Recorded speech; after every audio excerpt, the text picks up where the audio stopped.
I'm just actually wondering, I've always wanted to time travel, and I thought, well, if somebody in the future, like maybe in 1,000,000 or 1,000 years, could figure out how to build a time machine, then why can't they come back to 2014 and then show us how to build it? I'm sorry, you're going to have to answer that one as well. Well, you know, we spoke about this, actually. I think we agree on this. It's Yes, no, you can't travel into the past. I'm certain of that. Well, could you explain why? Nalini, we'll start with you. Well, I don't know about whether there's an arrow that prevents you from going to the past or only into the future. But mathematically, I think that there are many, many possible answers to these questions.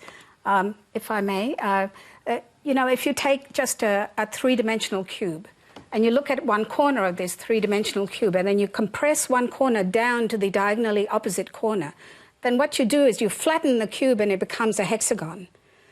If you take that structure, which is hexagonally symmetric, it turns out that these types of symmetries are in crystals, and there are a very few number of these regular symmetries that are exhibited in crystals in 2 dimensions.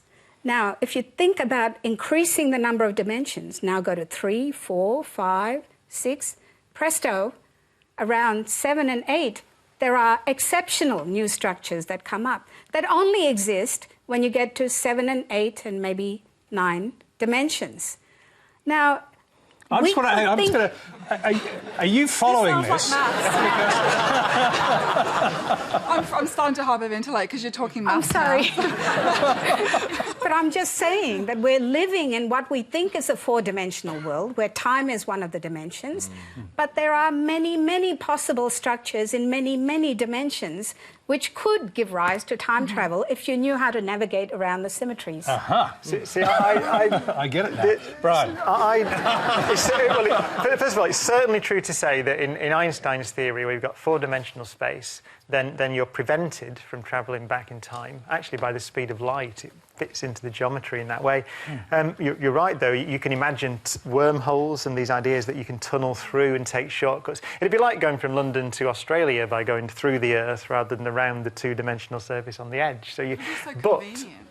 But I've heard Stephen Hawking has a thing called the chronology protection conjecture, and the conjecture is, from a physics perspective, is that, as you say, it seems to make no sense. It's not a way to build a universe to allow you to be able to travel back in time and prevent your parents from meeting before you're born or whatever you do. So there's a conjecture that the laws of nature will always be such that time travel into the past is forbidden. Now, that's a conjecture at the moment. It's true in what's called Einstein's special theory of relativity, and it might be true or not in his general theory. We're not sure, because you can have these shortcut things. But I think most theoretical physicists would say we'll conjecture, as Stephen Hawking does, that the physics protects the past. Can I just say then that logic suggests that even if you can travel into the future, we'll never know. Oh, you can travel into the future. Yes, but even in Einstein's theory, as far as you want. Yes, but no one will actually do it because it would require a great scientific effort and a lot of money. But no one would ever be able to prove we do it. that they'd been in the future. It's been proved. So moving clocks run slow. Has it been proved? Yes, moving clocks run slow relative to stationary ones. So if you were to run across this studio now and run back and sit down, and we measured the time on your watch very accurately, your watch relative to mine would have run slower. And that's actually central to the way the satellite navigation system works. It requires to be... So that's true, and that's part of Einstein's theory. But you couldn't, or you wouldn't, let's say, the scientific community wouldn't do this, take a human being and try and put them into the future. I'd do it. Because what would be the point of it? Well, you do that. You just do. But let's say you fly... I know a number, which is the speed the protons go around the Large Hadron Collider. So they go around the Large Hadron Collider at 99.999999% the speed of light. At that speed, time passes 7,000 times more slowly for the protons than it does for the experimenters sat watching them going round. And that's relativity. So every time someone gets on a rocket and goes to the moon and comes back, their time will have passed slightly more slowly than the people on Earth. Therefore, they'll have gone into the future. Now, I'm just going to go... Well, first of all... Just forget about those 3 letters and that drug that you were talking about earlier. But are you disappointed to find you can't go back in time? Because presumably, if you could, there might be something you'd like to change.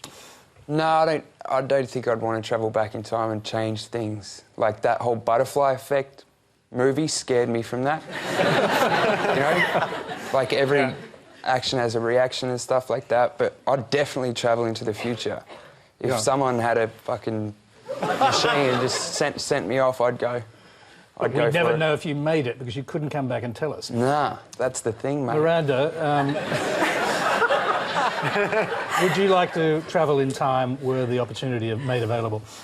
I think the thing I'd really like to see in the future is where we've moved forward to as a society. I think that would be one thing I'd really look forward to exploring. How people view other minorities in society, how we all treat one another. Is there world peace? I'd love that. But I think I would miss all the people that in this time. I think everyone would. Richard, you got I'm not the slightest bit interested in travelling into the future. I have enough trouble with the present. Yeah.